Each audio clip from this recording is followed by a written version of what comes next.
I just had to delete. Hey girl, Hi, friend. how are you? I'm better. Ah, I'm so excited.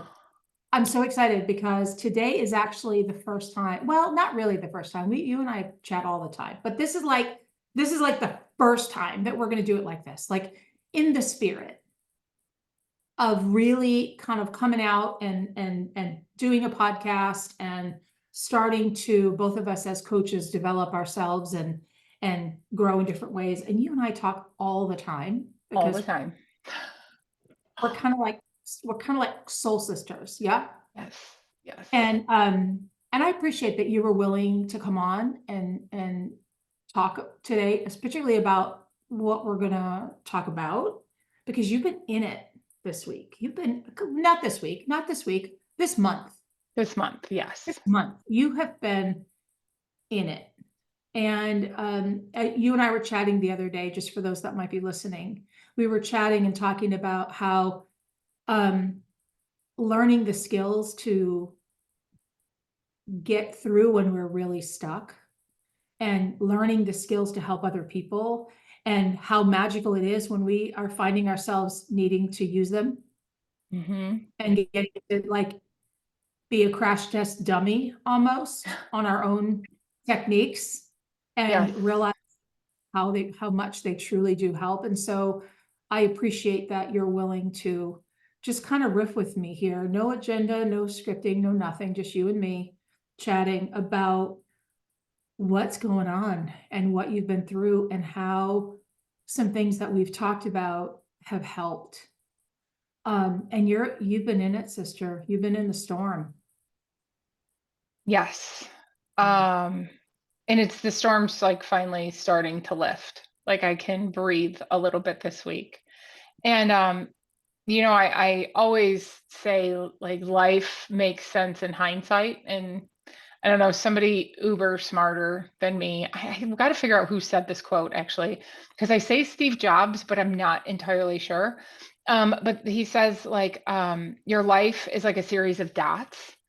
And when you Mm, get out of the dots and look back, you can see, and it makes a little bit more sense because you see how the dots came together um, as a picture. And but man, when you're in the dots, it sucks. And you can't see it. You can't see how things come together. And I don't even know yet how all my dots for this last month are coming together. Like there's really some unfathomable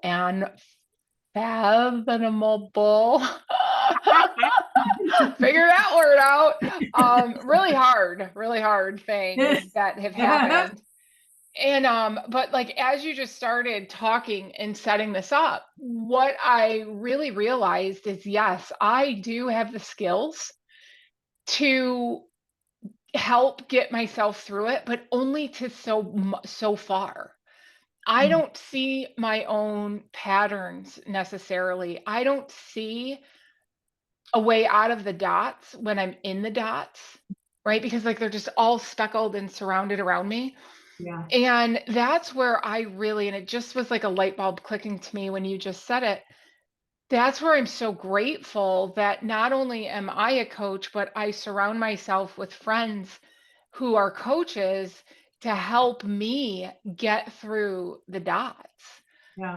and like, Hard sometimes, isn't it? Like being surrounded by coaches all the time because we don't. You're like, will you just let me sit in it for yes, a minute? Give me a minute just to be a victim. Like, yeah, yes, it makes yes, me laugh when we're all together and we're having our conversations and we seem to never be able to escape being, yes. yeah. But I do think, and there is respect when, especially with you, when I really let my hair down and I'm like, no, I'm not. Don't coach me. Just be my friend. Just listen to me. Can't you just sit in it with me for a minute? And you do have that balance. And then you have that little trickery of like, yes, I'm going to sit in it with you. But halfway through the conversation, you're pulling me out of it. Um, but you really, this last month, you did, I have to tell you, like as my friend, as my coaching partner in this world, you really did let me have the space to go through it. And you also had the awareness to say, I'm not going to let you sit here forever. And we have to make a vision of the future. We have to make a go forward plan. So you really did have that really healthy balance of space and pull. Well, listen, and I sat and marveled in your absolute grit and resilience that you displayed this week, this month. I keep saying this week, like it feels like it's been a week, but I know that it was so much longer. Do you want to share just as much or as little about the dots, as you call it, um, just so we can sort of let whoever's listening understand the just how Yeah. much you've carried in the past month. Yeah, absolutely. Um, another one of these stupid sayings that go along in life is we go through the situations that we go through to be able to help and be of service of others. And again, when I'm in the dots, I don't see that. And I say, like, I don't want to help people anymore. Like, I'm done with the experiences. I don't want to go through this. But every time I start to breathe on the other side of things, it actually helps me heal to share where I'm at in life. So I am 7 years sober, drug and alcohol free. My 7 year anniversary was March 13th. And on March 2nd of this last month, one of my dearest and closest friends from my recovery community and we had been asked to speak at the convention, the Metro Detroit Tri-County convention, and we spoke on a panel of acceptance and live and let live. And acceptance is a big part of being in recovery, and there's prayers to go along with it, and really learning how to accept other people's models of the world, how to show up as yourself and accept what you can, and what can I control. If I can't control it, I have to accept it or let it go. If I can control it, what changes do I have to make? So we were on this panel together, and it was one of my most beautiful friendship days. It was just one of those days that you're like jiving. She hops in the car and right away I'm going to dump out everything and tell her how much I'm displeased with my husband at the moment. And, so we're driving to downtown Detroit, just having a great old time. It was a beautiful day. It was cold, but it was sunny. And then we spoke on this panel, and there was 100 people or so in the room. And then we went out to lunch and went shopping. And it was just one of those really good, wholesome girl days. Mm. And made plans for what our next time together was going to be. And she was going to give me my token, my coin.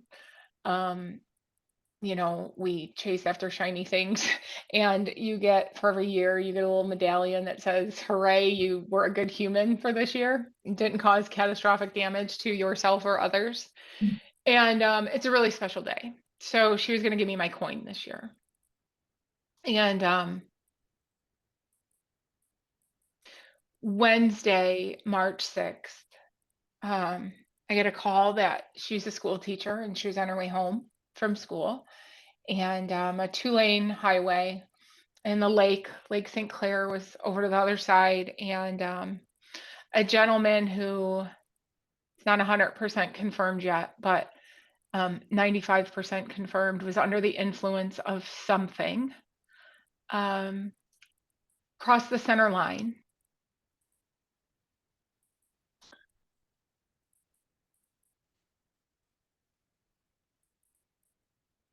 I got you. I got you.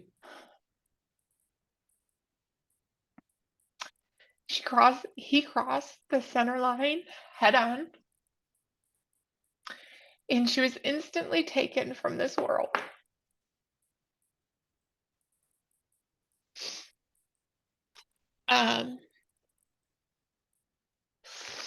Whew. Oh, we're all breathing through that.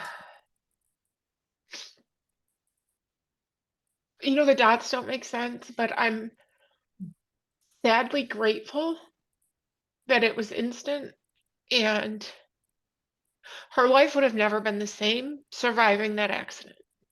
Yeah. Um, I've seen the crash site. I've seen more than I care to see. And her life would not have been the same on the other side of that accident. So if there has to be a silver lining, it's that she's not bedridden and living her life with her two young girls in not her full capacity. But she was such a force for good. She was just an amazing, amazing soul. And I am so grateful that she was my friend. Yeah. So she leaves behind a very loving husband, and she was 3.5 years sober, and two girls, 11 and 13, and a huge family of loving, amazing people. So I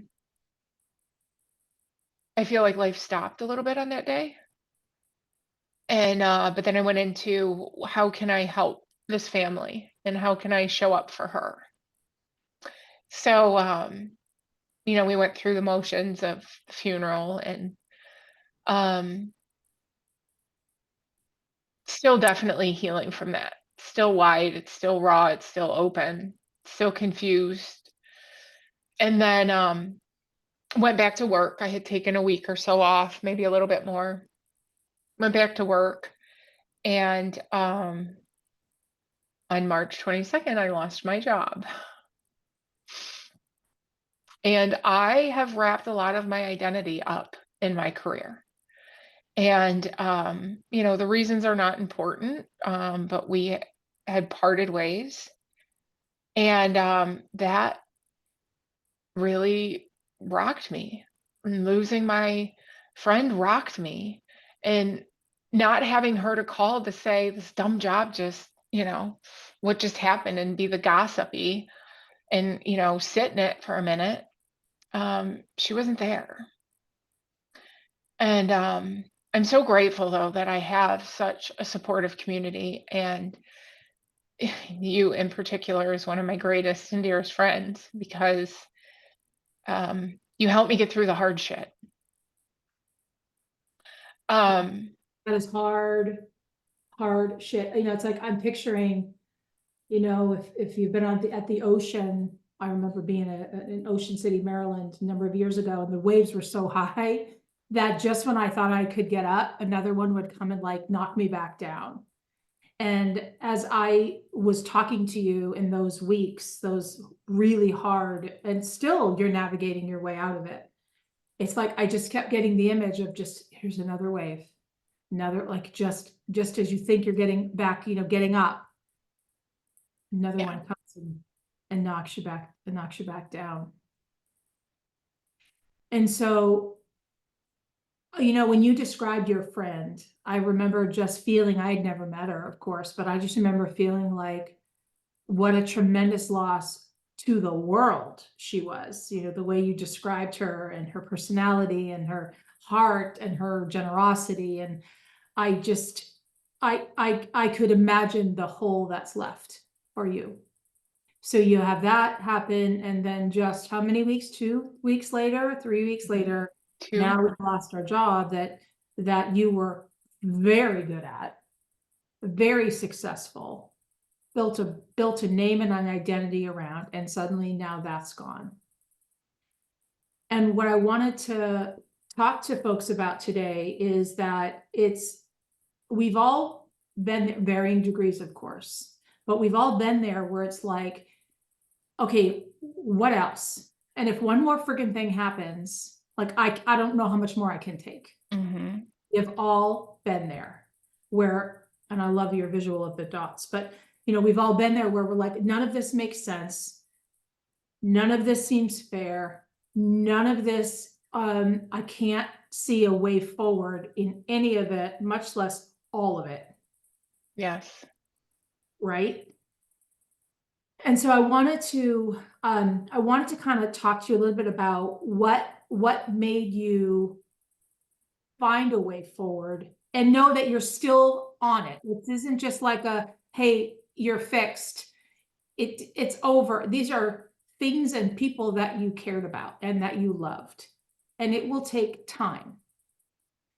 But the ability to not stay stuck is, I think, what I would really like for us to dive into today, because that is some heavy, heavy shit, right? I mean, let's just be real. Right. Um, and so what were the things that you found helpful when you're sitting there and you're stuck in it and you're paralyzed by it? First of all, what are the emotions that you're feeling? If you could remember, I mean, because those are losing a loved one and a soul sister and losing a job. Those are not, I mean, I guess I don't know. Let me ask you, are they the same emotions or are they different? What emotions are you feeling at all of that? All of them. Oh, So, with Michelle, it was obviously just tremendous sadness, like to my core, sadness and empty and anger and confusion, because the man who may or may not have been under the influence of some substances, am a woman in recovery. I have to pray for somebody that's just like me, because, and it was one of the last things that Michelle and I had talked about, was that we got out unscathed. We didn't cause catastrophic damage to ourselves or other humans. We made wreckage, but we were able to clean it up. And here is, I'm being faced with somebody who made the same decisions and choices that I made when I wow. was in my alcoholism and addiction. So I want to be so angry, but I almost can't, because you're just like me. Okay. So there's sadness and there's anger, and then there's anger because I can't be angry. Oh, And then wow. there's What does guilt. that feel like on the inside? Like, I'm thinking about that. I'm thinking about what you just said, and it kind of like was a bit of a throat punch for me. When you said, I can't be angry. I'm angry because I can't be angry. Mm-hmm. Like, so what do you, what emotions are, like, what does that bring up for you? Reliving and recognizing that even though you are far and away from that place now, but remembering when you were in the same place, or that could have just as easily happened to you. How do you find, I guess, even a bit of grace for a person? Is that the right word, or am I misusing that word entirely? No, you're on there on the right track, because there was a time in my life right before I got sober that I was the driver and I rear-ended somebody because it was the morning after, but I was still under the influence from the night before. And I had caused an accident that thankfully everybody walked away from. Mhm. So, like I said, it's very challenging to know and look at this person. And here's where you can get into like life happens for me or to me, victim and, cause and effect. Yeah.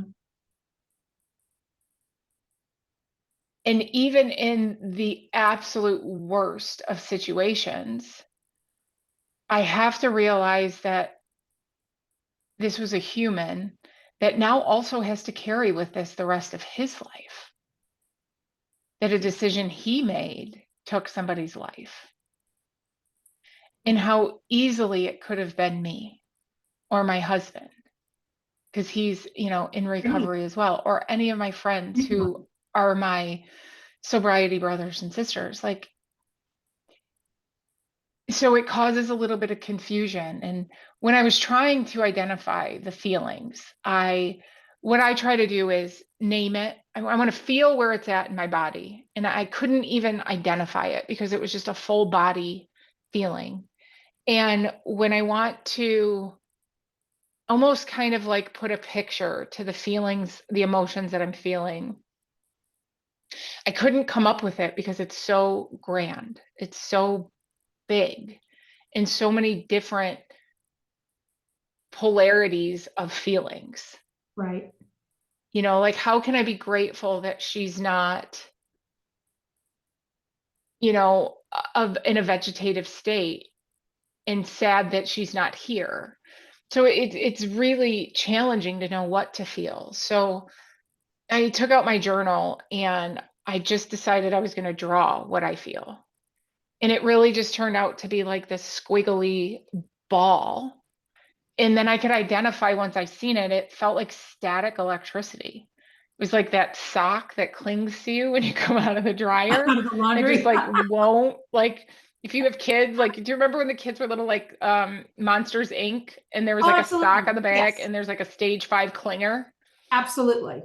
I do. That's what my feelings felt like was a stage 5 clinger, Got it. but it was a full body sock.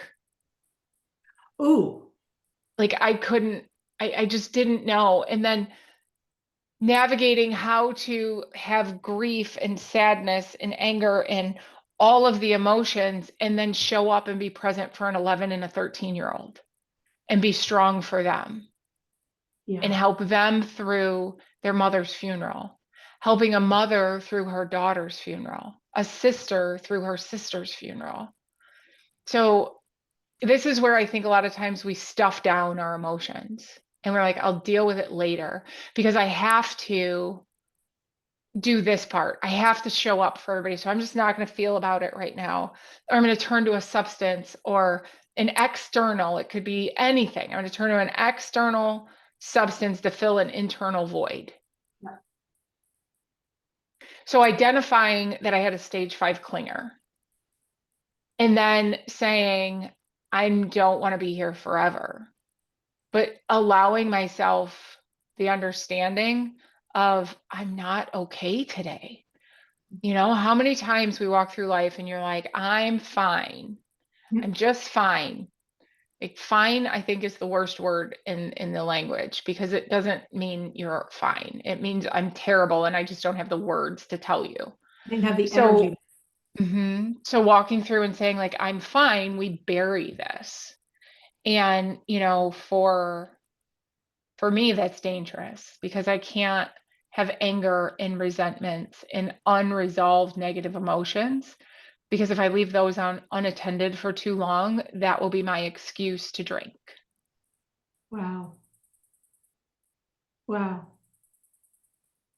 That is tremendous awareness to know the effect of swallowing your feelings for too long. I think that compartmentalizing for a time can be a healthy strategy, right?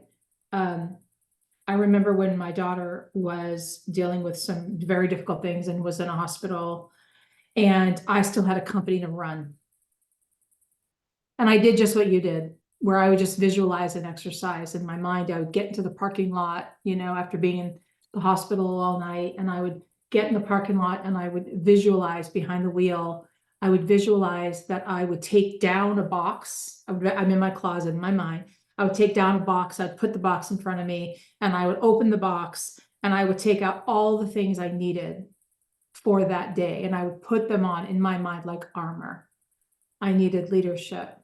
I needed patience, right? I needed focus. And I would imagine I was putting these things on. And I would imagine that I would take off the things that I didn't need. And I would, all of my mom duties, for lack of a better word, right? I would take out fear. I would take out exhaustion. I would take out all the things that I knew would not serve me, and I would put it in a box, and I would literally say, if anybody was watching me, oh my God, they would have thought I was bananas. but I would think to myself, but I would literally look at the box in my brain, in my mind, and I would say, I'll be back for you. Yeah. And I would put it back on the shelf. And then when I got back in the car at the end of the day, I would reverse it. And I would take off my work and Yeah. I'd put it in the box and I would put it up on the shelf. I'll be back for you. And I would take down my mom box and I would put on all the things again that I needed to be able to carry both burdens well. Yes. Very much like your strategy was just to get clarity and say, you know, I'm gonna be here, but I'll come back. Yeah. Yeah. So then what happens? So you've got this strategy to name your feelings. You drew it on paper. You recognize where it is in my body. It's a stage 5 clinger, which so then what do you do? Well, then I lost my job. Ooh, So now anger for different reasons. And, guilt and shame and limiting beliefs come in if I'm a failure, even though I know I did my job really well. And it wasn't performance related, but it's still a kind of a ding to your identity, my identity. And I was really angry with that, like really.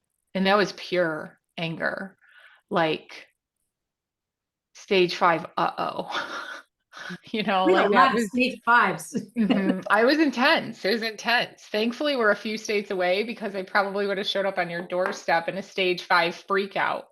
No, you could have. Um, and then I was just like, then I wanted to check out. Then I didn't want to, I just forget it. Like, why am I trying to help other people? Why am I trying to be a coach? Why am I doing anything? Like, my life could end at any given second. And, and then I did feel like my life kind of ended with the separation with my employment. So it was just a whole new level. Um,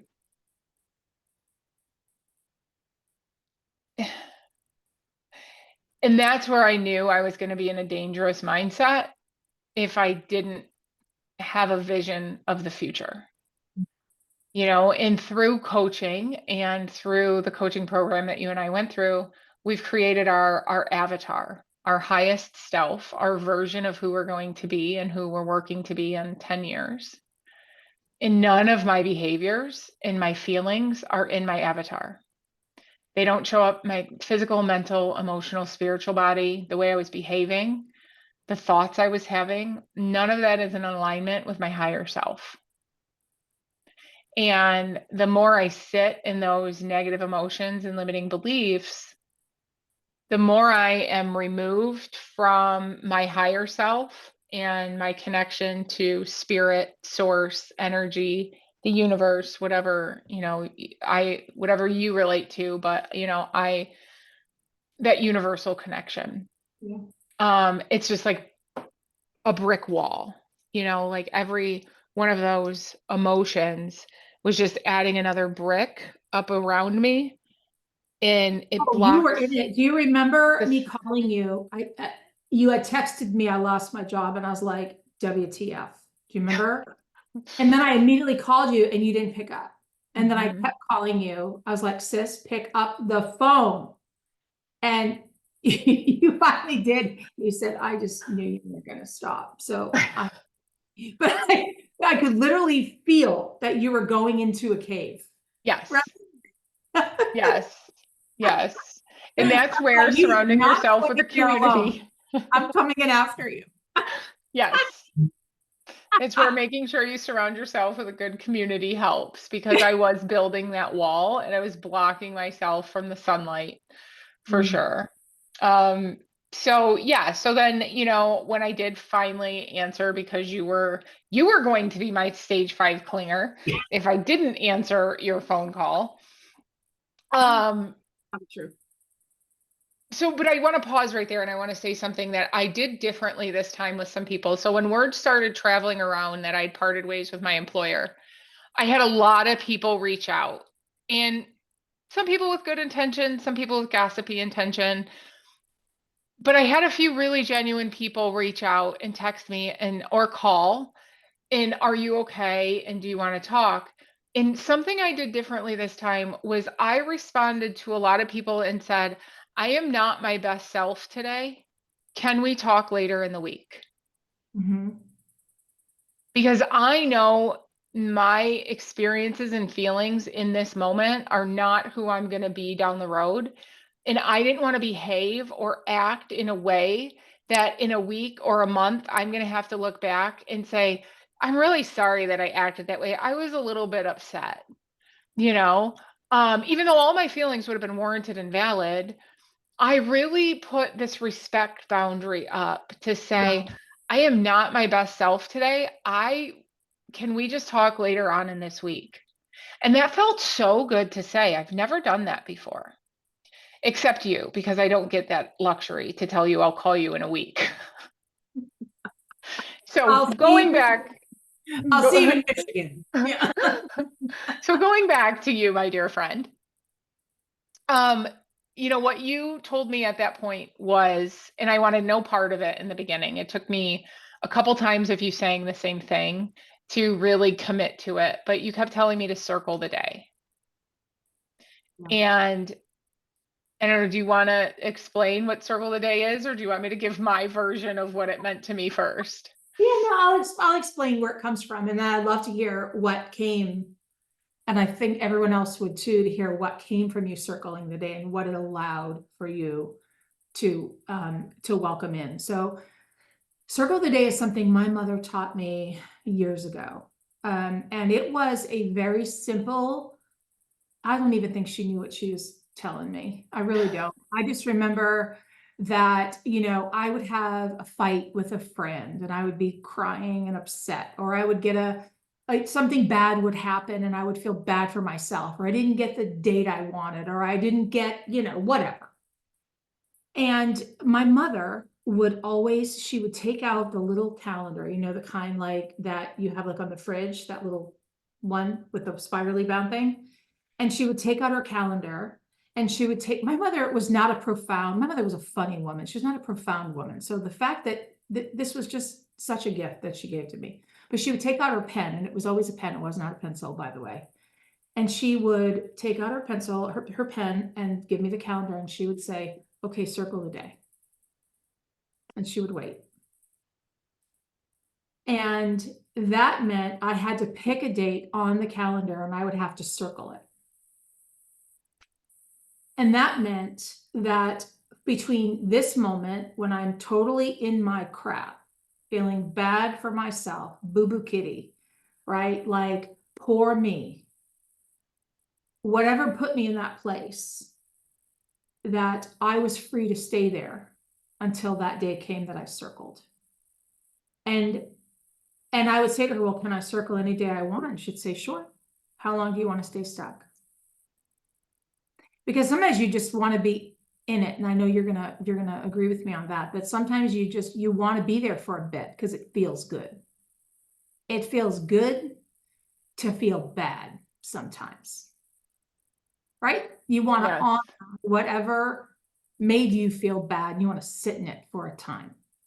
And I don't know there's anything wrong with that. I think where we get into trouble is where we stay in it. We unpack, right? I always like to say, let's drive through the town. Let's not stop the car. Let's just drive through the emotion. We do not need to start the car.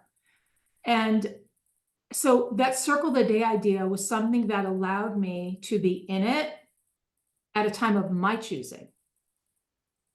It allowed me the freedom to feel whatever I needed to say. Look, if you want to lay in your bed and eat Oreo cookies and sleep and do whatever other things are not productive, go for it.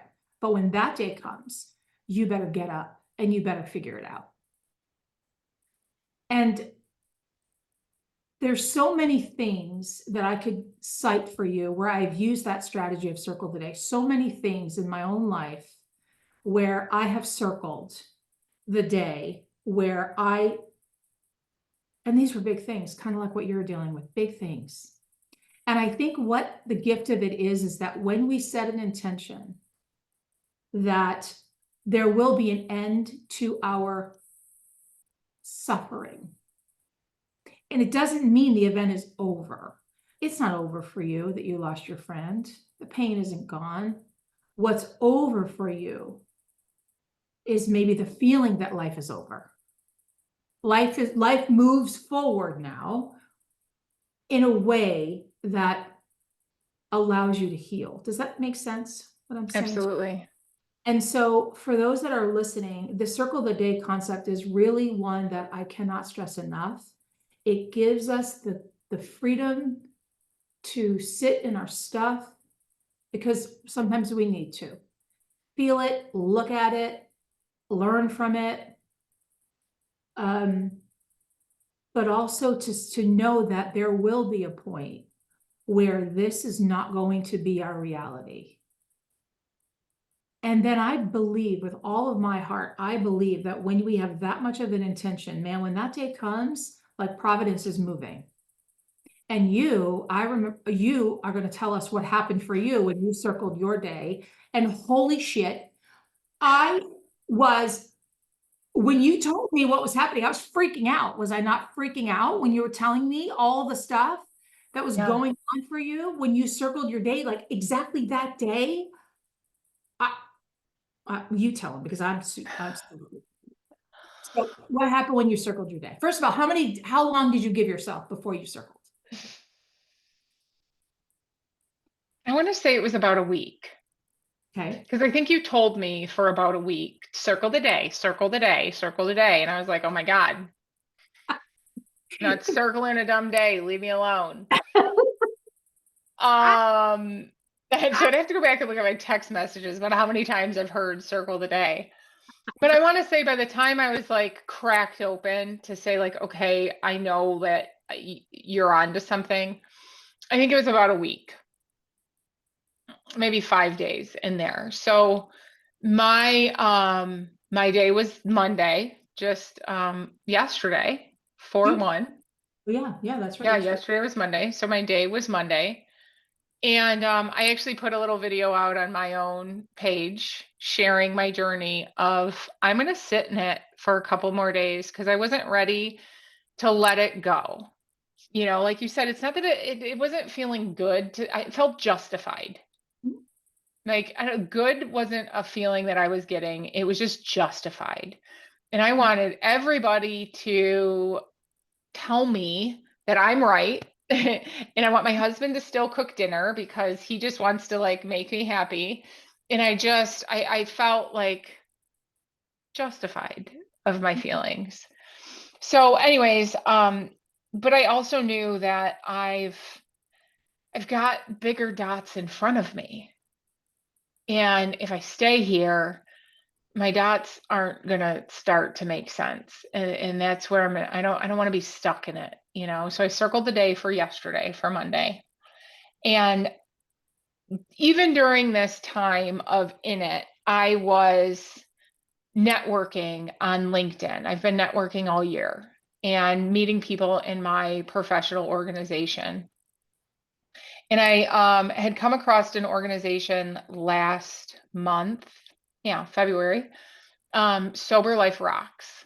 So I'm in the dental industry, and what Sober Life Rocks is doing is changing the industry standard of having to drink and socialize and network at industry events, and everything's kind of social, around alcohol. And I think whatever industry you're in, it's the same. Networking is always at belly up to a bar, loud. So anyways, in honor of Michelle, I want to do something in her name and keep her passion for her life going. And I want, my word for the year is ripple. And a driving force that has really come up into my core values is legacy. So how do those go together? And it's being part of bigger things. So I took a volunteer position with Sober Life Rocks to help change my industry. I've got some cool swag that's going to be coming out with her memory. She wore these very big, obnoxious glitter rhinestone glasses. Um, Very funny because the first day I met her, she walked in and I went, "Who is this?" What? And yeah, so but that was her jam was these giant glittery rhinestoned up glasses. So we're gonna have some swag come out that on one side, on one of the arms of the glasses will say embrace being seen, and Mm, then have the Sober Life Rocks logo on the other side. And I picture this movement and this organization going bigger and branching out in the future into other organizations. But if you're listening and you happen to be in the dental field, make sure you check out soberliferocks.com. And so I took this position as a heart project, um, and want to really build membership, build sponsorship, build the community. And so many things were just in alignment, and it feels good, and there's a lot of opportunities coming up to where I want my next part of my journey, either career in dentistry or continuing building out my own coaching. So many things are coming to me, and I feel like I needed that universal nudge to sever my ties with an environment that wasn't really serving me, to be able to open myself up for these bigger experiences that fulfill me on all of the bodies, right? They fulfill me spiritually, mentally, emotionally, and they show up in the physical.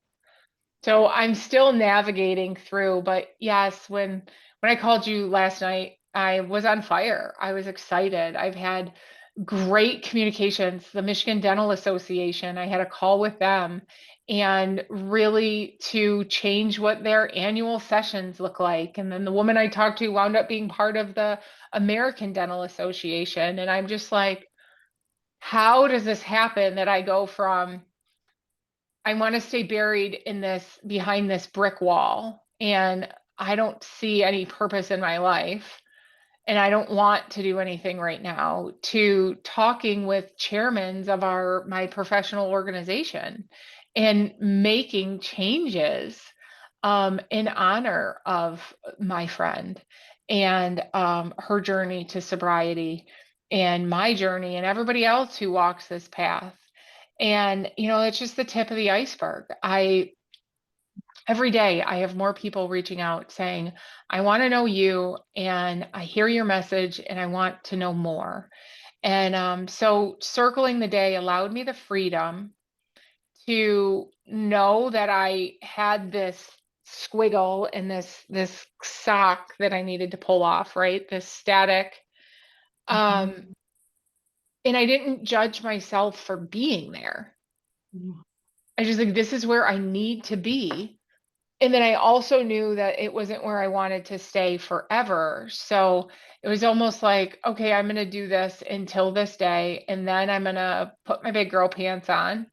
Um, and I'm going to figure out the vision of the future, because in the middle of the dots, like I still don't understand the picture of it. I truly don't. But I'm starting to see more dots in the path in front of me, so that the more I move out of this, then I will be able to see the bigger picture, or how this impacts the whole. So let me ask you. So there you are. You have your day circled for Monday. You know that Monday is move forward day, not move on day. And I want to be really clear about the difference, right? Yeah. That moving forward and moving on are not the same. Yes. So Monday was your move forward day. Describe for me, what did Sunday night feel like? Oh, well, Sunday night was Easter, so I had a house full of people.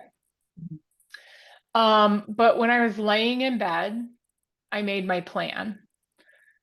You know, I did have a couple more tears. Um, but I made my plan of, okay, no more snoozing the alarm and rolling over. Tomorrow I'm going to get up and I'm going to get back into my routine, and I'm going to shower. I'm going to put on pants that don't have elastic waist. Like, it's the small things though that keep us stuck. Like, I'm going to smell good, look good, and put some pants on. Put some damn clothes on. Put some pants on. Um, and I did. Like, I got fully dressed yesterday, and there's something with that. My kids used to say, look good, feel good, play good, because they were baseball players. Oh, that's fun. Yeah, look good, feel good, play good. So, I mean, I think that was how they just convinced me to always buy them new batting gloves every year for baseball, because they had to look good, to feel good, to play Good. good. But I think they were onto something in their conniving little minds. So I did. Like, that was my plan, and that's what I did. And then all of a sudden, like, doors open and my notebook's full of like future dots. Like, that's what all this is future dots. That's what So I'm with you last night when I called you going home, because I was like, I got to know how to circle the day go. And man, I literally almost had to pull my car over because you were giving me so many things that I could hardly stand it. And I mean, I was like freaking out for you. And I was like, I'm cheering you on so loudly. And I want to applaud you, because had you not taken that initiative, right, to make the decision that I'm going to move forward on this day, not on, but forward, where do you think you would be right now? still be in my elastic waisted pants. It's smelling um, pretty bad. I Can would I, still just be can in I the share middle a of it. memory of my circle today? Can I share with you a fun memory? This was this was just because I want to share, like, this really does work, you guys. If you are out there and you are feeling stuck for whatever reason, and some reasons are bigger than others, but stuck is stuck is stuck, right? Yes, absolutely. And I remember my gosh, I'm now, let me think. I'm gonna say I was about 23. I had gone through a divorce. I had moved out of my town to take a job in outdoor. It was an outdoor outside sales position. I made nothing. It was a ridiculous job, not important. But I lived out in the western part of our state of New Hampshire. I lived alone. Now, in the separation, we agreed who would take what. Well, my ex-husband took the car insurance. Okay. Well, I was driving, it was November, right before Thanksgiving. I was driving and had a major car wreck. I'm 23, in outside sales, an hour from home, where the rest of my family lived, and I have a major car wreck. Now I have no money, no car. I can't be in outside sales making money, and you can see how this goes, right? And I remembered circle the day. And so I circled the day. It was also a week, by the way. It was also 1 week. And I remember that week between the event and learning that I did not have car insurance and my circle. That week was wretched. Much like you, I probably had a good smell. I don't think I showered. I don't think I ate much that wasn't cookies and crap. I mean, it was a bad week. And again, I had, when that day came, you're going to move forward. Well, do you know what happened on that day? The magic of the universe. Do you know what happened? I don't. Oh my God. I went to the mailbox. There was a credit card in the mailbox, one of those like pre-approved ones. And I thought, who in God's name is giving me a credit card? Who are these fools? And what are they doing? They've made a terrible mistake. But I got this little credit card, and it said I was pre-approved. So I signed up for it. It was enough money for me to get a rental car. The rental car was I'll never forget, it was a poop brown Toyota Corolla, like the color of just awful. And I remember it was this little jalopy. I said, give me the cheapest car you have. It was Toyota Corolla. And I had enough for 2 weeks on that rental car with my little credit card. And I was like, this is my ticket out of here. And I sold my face off. I was up when it was dark. I went home when it was dark. And I made more sales in that 2 weeks in this little nothing I sold. It was just a ridiculous industry that I was in. But this was well before real estate and all the good stuff came. But I thought, here's my ticket out. And just like you, right? When you said, this is the day I move forward, you open and allow things to show up for you that will help you help yourself. Now, that credit card by itself wasn't going to do much, but it helped me help myself. Your circle of the day allowed conversations to unfold for you to use your brilliance and your tenacity and your gift and your intelligence and all the things that make you you to go make a real difference in the world. And so the circle of the day, I hope you all try it. I hope everybody tries it, that if you're stuck, no matter how small or how big it feels in the denseness of it, that you're willing to give it a try. And maybe it's an hour. Maybe it's, I'm going to sit here and feel like crap for an hour. Maybe it's, I'm going to sit here and whine like a baby for 20 minutes. Set a timer. I don't care. But whatever it is, feel it, allow it, experience it, welcome it. Who cares? Make friends with it.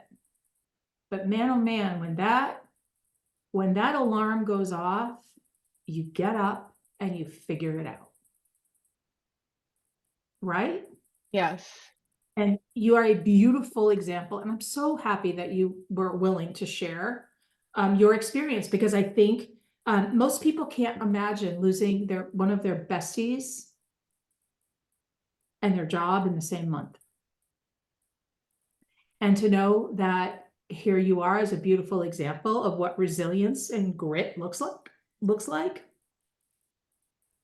and that this strategy can work. And that's, Absolutely. I think, similar in that that's our purpose, right? Our purpose is to help people be better, live better, love better. Yes. And I think that you're a beautiful example of that. You know? Thank you. The feeling's mutual. Well, thank you, madam. So what's next for you? Closing remarks. And what do you want anyone out there that might be listening? What do you want them to know or learn in these last just couple of minutes? You know, the first thing that came to mind when you asked me that is we're the sum of the 5 people we surround ourselves with. So if you're stuck and you're staying stuck, look at the 5 people that are surrounding you. Because if they're stuck too, they don't have the tools and resources to help you get unstuck. Because there's a time and a place for, I'm going to sit in it with you. And then there's a time and a place for the relentless phone calls saying, pick up the phone and circle the damn day. So if you don't have a circle of 5 people who raise your thermostat up and make you want to get unstuck, then look around and see who you can strive to be with. That's beautiful. Because I can't get unstuck by myself. I can get myself in some stuck situations. I can't get unstuck by myself. It's a beautiful thought. And with that too is no matter how much I've learned or the courses I've taken and the growth I've put into myself, I'm not meant to be in this world alone. And, you know, coaches need coaches, therapists need therapists. Like, it means we're all in it together. So, you know, if you're stuck, or even if you're not stuck and you just have those negative emotions, limiting beliefs, the the things that are preventing you from getting from good to great. Yeah. Then find somebody who's willing to spend the time with you to get you to that next level. Yeah. So surround yourself with the 5 highest quality people that you know. And then I had to go outside and I had to invest time, energy, effort, and money into myself. And what that got me was a new group of 5 people that really don't they don't you don't allow me to stay stuck, and you continue to help and develop and grow me. So really that's what my last suggestions and parting thoughts are, is you're not alone in this world. We all go through really hard dots. We're all stuck in the middle of it. But if you have that vision of the future for yourself, you really can get there faster with the right people surrounding you. And it is a move forward, not a move on, Yes. right? Yes, I don't want absolutely. people listening to feel like, how could I just circle the day and get over, a loss of a person? Well, you can't. The answer is you can't. Yeah. But you can walk alongside it, Yes. right? You can hold its hand and keep moving with it.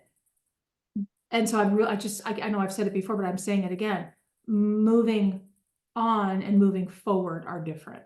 Our Yes, goal absolutely. is forward, Yes. even when it's still murky, right? It's still cloudy. And I also love that you said the picking who's your tribe.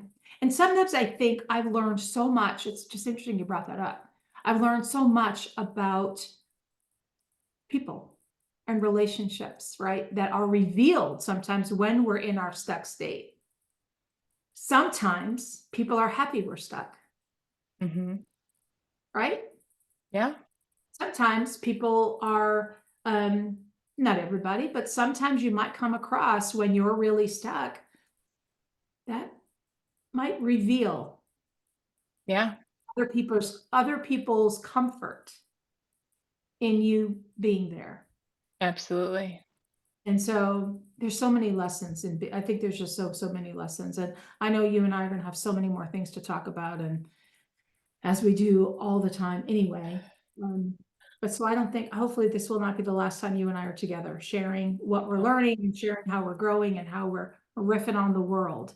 But girlfriend, I can't wait to have you back and us kind of capturing our conversation again, about the dots that are ahead of you, because just what has already revealed itself to you, oh my God, there's big things headed your way.